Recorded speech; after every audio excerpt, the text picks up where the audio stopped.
2010년대 초 애플의 페이스타임은 영상통화의 대명사로 자리 잡았습니다. 아이폰과 맥 사용자들끼리 버튼 하나로 손쉽게 얼굴을 보며 대화할 수 있는 이 기능은 애플의 생태계 잠금 효과의 핵심으로 평가받았습니다. 하지만 이 혁신 뒤에는 조용히 불만을 품은 기업이 있었습니다. 그 이름은 버넷기술 특허를 기반으로 활동하는 소규모 보안회사였습니다. 이들은 애플이 페이스타임에 사용한 통신 보안 기술이 자사의 특허를 침해했다고 주장하며 소송을 제기합니다. 2010년 버넷엑스는 미국 텍사스 동부지방법원에 애플을 상대로 소송을 시작합니다. 문제 삼은 핵심은 VPN 기술과 보안 채널 설정 방식이었습니다. 버넷엑스는 자사의 VPN 관련 특허 4건이 애플의 페이스타임, 아이메시지, VPN 기능 등에 무단 사용되었다고 주장했습니다. 소송은 쉽게 끝나지 않았습니다. 애플은 버넷엑스의 특허는 지나치게 포괄적이며 이미 널리 쓰이던 기술이라고 반박했습니다. 그러나 배심원단의 판단은 달랐습니다. 2012년 3억 6,800만 달러의 손해배상 판결이 애플에 내려졌습니다. 애플은 즉시 항소했고 새로운 재판이 이어졌습니다. 그 뒤로 10년이 넘는 시간 동안 양측은 법정에서 치열하게 싸웠습니다. 소송은 2016년, 2020년, 2022년까지 이어졌고 최종적으로 2023년 미국 연방항소법원은 애플의 손을 들어주었습니다. 버넷엑스의 특허 중 일부가 무효라고 판단된 것입니다. 그럼에도 불구하고 애플은 이미 수억 달러에 이르는 금액을 합의금 또는 판결금으로 지불한 상태였습니다. 결국 이번 소송은 애플의 기술이 불법이라는 판단보다는 모호한 특허와 지연된 소송의 복합 결과라는 평가를 받게 됩니다. 버넷엑스는 이 사건 외에도 마이크로소프트, 시스코, 아바야 등 다수의 IT 기업을 상대로 특허 소송을 벌여왔습니다.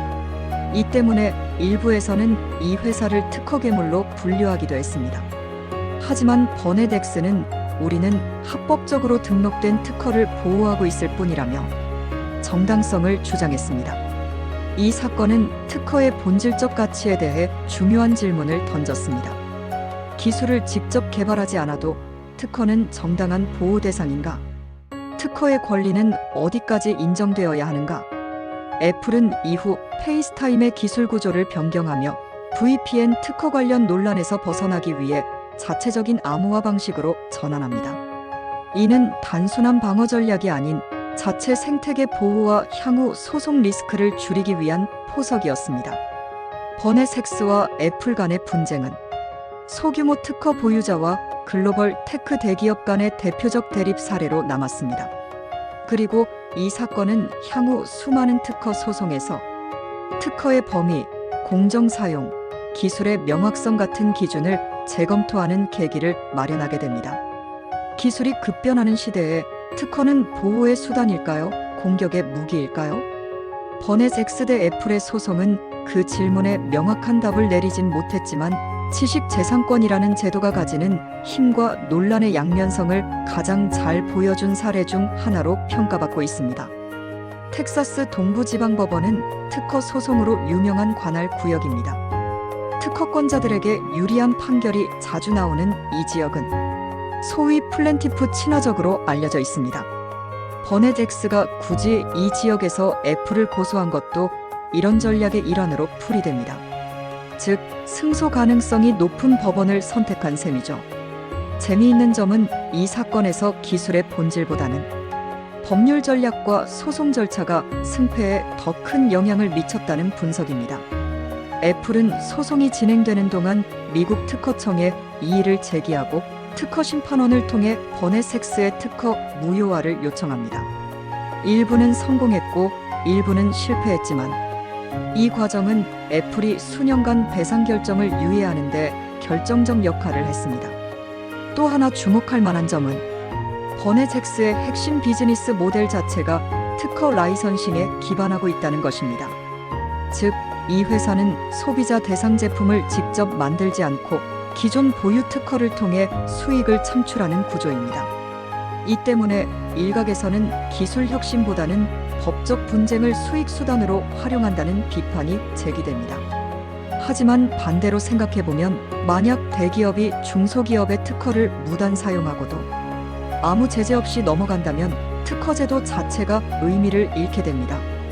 따라서 버네잭스와 같은 회사의 존재는 특허의 법적 효력을 상기시키는 역할도 하고 있다고 볼 수 있습니다. 이 소송이 끼친 영향은 기술 분야뿐 아니라 투자 시장에도 적지 않은 반향을 불러일으켰습니다. 소송이 진행되는 동안 버네잭스의 주가는 급등했고 한때는 시가총액이 10억 달러를 넘기도 했습니다. 이는 지식재산권이 단순한 법적 보호수단을 넘어서 투자 자산으로도 기능한다는 사실을 상징적으로 보여주는 사례입니다. 반면 애플은 이 사건 이후로 기술 설계 단계에서부터 특허 회피 설계를 강조하게 됩니다. 이는 단순히 피소를 방지하는 것을 넘어 자체 기술 주도권을 유지하고 특허 분쟁에서 전략적으로 우위를 점하기 위한 조치로 해석됩니다. 법조계와 학계에서도 이 사건은 중요한 연구 대상으로 다뤄졌습니다. 특허권자의 권리와 사용자 자유 사이의 균형, 그리고 기술적 진보를 가로막지 않으면서도 권리를 보호할 수 있는 방법에 대한 다양한 법적 정책적 제안이 쏟아졌습니다. 특히 표준 특허와 비표준 특허의 경계에 대한 논의도 활발해졌습니다. 버네잭스의 특허는 통신 보안의 필수적인 기술을 다루고 있었지만 국제 표준으로 지정된 것은 아니었습니다. 그렇기 때문에 기술 사용자 입장에서 회피 설계나 대체 기술 도입이 어렵지 않았음에도 분쟁이 극단으로 치닫게 된 것이죠. 결국 이 사건은 단순히 특허 소송 하나에 그치지 않고 글로벌 IT 생태계 전체에 파장을 준 법적 기준이 되었습니다. 특허를 등록한 것만으로는 기술력을 인정받지 못하고 실제 구현 및 시장 기여 여부까지 함께 고려되어야 한다는 인식이 생긴 것입니다. 애플은 이후 특허 회피 설계팀을 내부에 정식으로 신설하고 매년 수천 건의 특허 분쟁 가능성을 사전 분석하는 시스템을 도입합니다. 이처럼 기술과 법, 전략이 결합된 복합적 대응은 글로벌 빅테크 기업들이 지식재산권을 단순한 법 문제가 아닌 경영 전략으로 다루고 있다는 사실을 보여줍니다.